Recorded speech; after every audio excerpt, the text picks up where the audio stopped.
আমেরিকার সাথে চুক্তি করতে হবে কিন্তু প্রকাশ করা যাবে না। হ্যাঁ, বাণিজ্য উপদেষ্টা বলেছে আমেরিকার সাথে আমরা চুক্তি করব, কিন্তু এটা জনসমক্ষে প্রকাশ করা যাবে না। কি এমন চুক্তি হচ্ছে যে প্রকাশ করা যাবে না? স্বৈরাচার শেখ হাসিনা গত 15 বছরে ভারতের সাথে অনেক অন্যায্য চুক্তি করেছিল, অনেক গোপন চুক্তি করেছিল। শেখ হাসিনা জনগণকে জানায়নি, এমনকি ইন্টারিম সরকার এসেও এসব চুক্তির বিষয়ে দেশের জনগণ জানতে পারেনি। এখনও ইন্টারিম সরকার এসব চুক্তি উন্মোচন করেনি।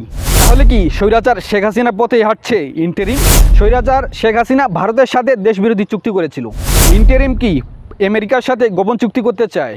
কী চুক্তি করতে চায়? এই গোপন চুক্তি করার ম্যান্ডেট কে দিয়েছে? দেশের জনগণ কি তাদেরকে এই অধিকার দিয়েছে? কি চুক্তি হবে? দেশের বিরুদ্ধে চুক্তি হবে না দেশের পক্ষে চুক্তি হবে? দেশের জনগণের কি অধিকার নেই এটা জানার? ইন্টারিম সরকারের কি সেই ম্যান্ডেট আছে দেশের বিরুদ্ধে চুক্তি করার, দেশের মানুষকে না বলে? তারা কি কোনো রাজনৈতিক দল বা তারা কি জনগণের সাপোর্ট নিয়ে দেশের ক্ষমতায় আছে যে তারা গোপনে আমেরিকার সাথে চুক্তি করবে? বাংলাদেশের সেনাবাহিনী, বাংলাদেশের নিরাপত্তা বিশ্লেষক, বাংলাদেশের জনগণ, বাংলাদেশের রাজনৈতিক দল তাদেরকে অবহিত না করে কোনো গোপন চুক্তি হতে পারে না। এটা স্বৈরাচার শেখ হাসিনার মতোই একটা পদক্ষেপ। বাংলাদেশের সেনাবাহিনী বাংলাদেশের জনগণকে না বলে আরাকান আর্মিকে সাপোর্ট দেওয়ার জন্য কথিত মানবিক করিডোর দিবেন। এটা কি বাংলাদেশের স্বাধীনতা সার্বভৌমত্বের জন্য হুমকি নয়?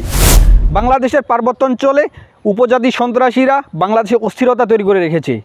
আপনারা উপজাতি সন্ত্রাসীদেরকে সাপোর্ট দেওয়ার পথ উন্মুক্ত করে রাখবেন। এটা কি বাংলাদেশের স্বাধীনতা সার্বভৌমত্বের জন্য ক্ষতিকর নয়?